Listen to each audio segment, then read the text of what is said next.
大家好，我很荣幸参加这个公听会，但是现在我的中文不是很好，所以我很高兴有 my translator. Okay. As one of the previous presenters mentioned, 就像刚才那位所分享的， after my parents divorced when I was 10, 当我在10岁的时候，我父母亲离婚了， my mom fell in love with another woman, and they've been together ever since.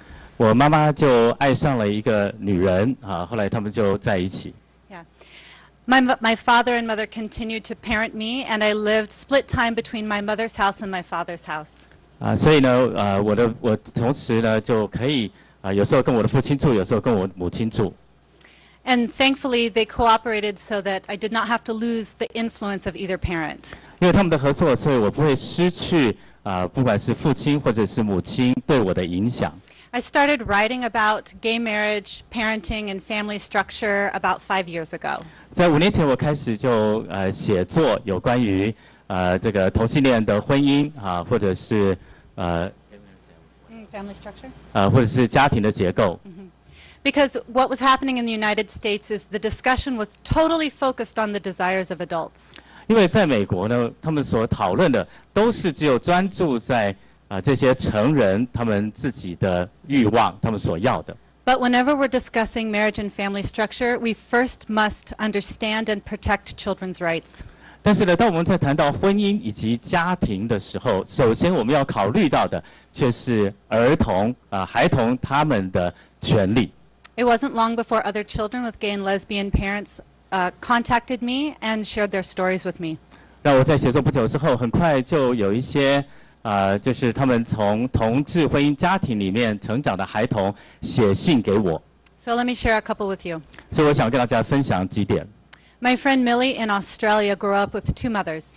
我的一个朋友呢，澳大利亚的 Millie 她是从小就跟2个妈妈一起来成长。 When she was young, she used to look through the family photo albums and try to find any man that resembled her.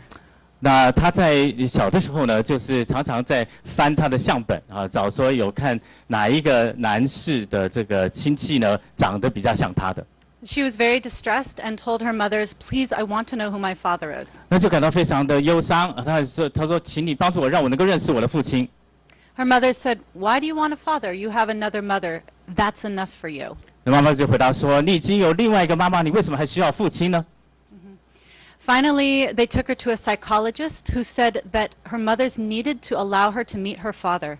后来他们就去看心理医生，心理医生就说：“妈妈，你必须要让你的女儿去见到她的生身父亲。” Millie said the day she met her father when she was 11 years old was the first time she felt at peace with herself. Millie 就讲到说，当她11岁第一次见到她生身父亲的时候，她是第一次感受到心里面真正有了平安。 Another woman that contacted me was named Heather Barwick.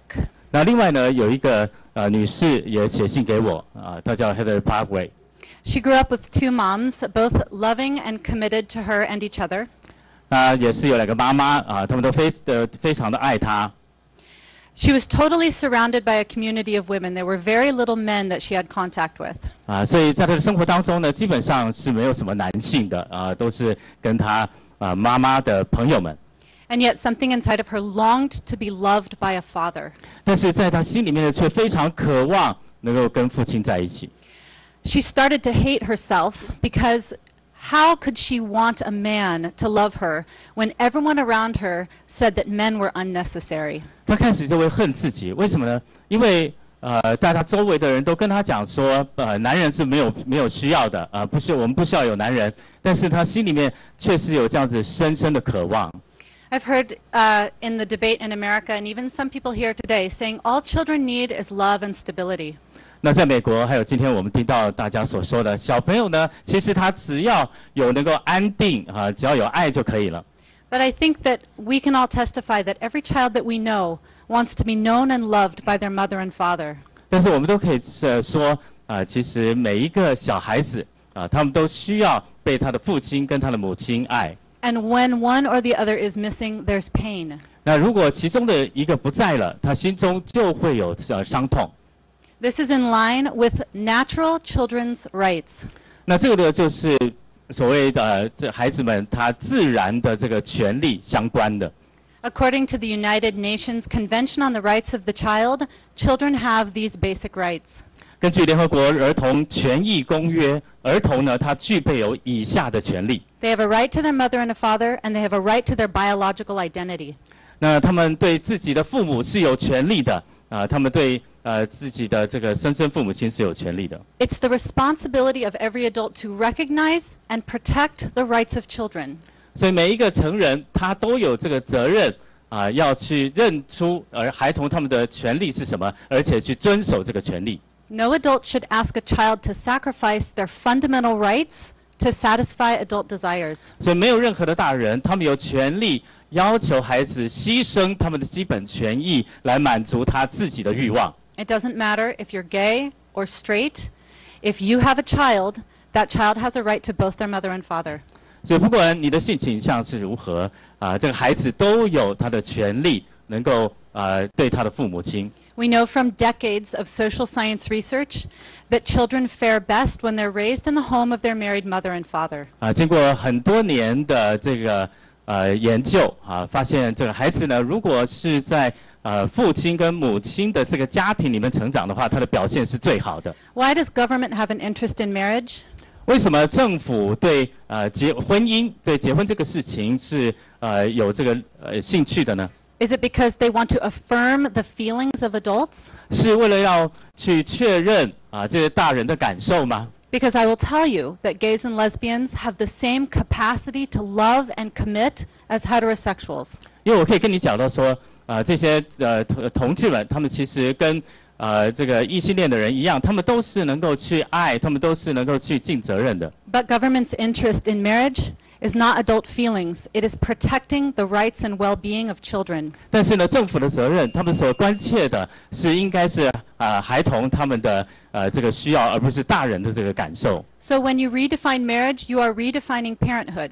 所以当你在重新定义婚姻的时候，其实你就重新定义了教养孩子的事情。And that new definition means that mothers and fathers are optional and neither is necessary. 所以这样子的一个新的定义的话，就讲到说，父亲或者是母亲只是一个选项而已，并不是绝对需要的。And for a child, that's a sociological lie. Like sociologically, 在这个社会方面，这个是错误的。So some people have mentioned the studies that show that there is no difference for children raised in gay and lesbian homes. 在我们之前有人发言讲到说，在这个同性婚姻里面所教的孩子，其实他们的表现是没有什么差别的。Those studies use very small sample sizes and do not use random 但 participants. 是那些研究呢，事实上他们所用的这些样本是非常小的，而且是偏差的。So if we can have the first slide, please. 可不可以看一下我们的 PowerPoint？ This study is the one mentioned by the previous presenter.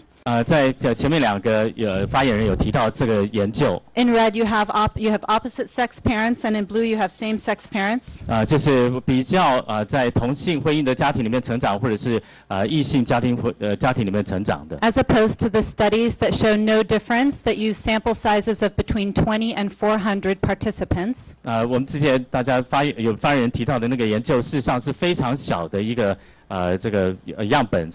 This study has 1.6 million. 那这个呢，我们这个样本数呢有160几万人。As you can see in every category. 那你在每一个项目里面都看到。In the emotional and developmental challenges of children. 能够看到他们这些孩子们，他们在情绪还有在发展上面他们的挑战。Children with same-sex parents have double or triple the risk outcomes. 那我们看到就是同性婚姻家庭里面这些孩子们他们的挑战事实上是加倍的。This is not because gays and lesbians are not capable of being good parents. They are. 并不是说这些同性的父母亲他们不能够成为好的父母亲。The problem is that men don't mother and women don't father, and children need both. 重点呢是男人不能够做母亲，女人不能够做父亲。So as you discuss this issue, as you figure out a way to make sure that our gay and lesbian brothers and sisters are protected, please make sure that you also ensure that children's rights are protected. 所以当我们在追求同性的这个权益的时候，请你一定要确保保护儿童他们的权益。Please don't let adult desires override child rights. 不要让成年人他们的这些渴望来牺牲了儿童的权益。Thank you. 好，谢谢各位。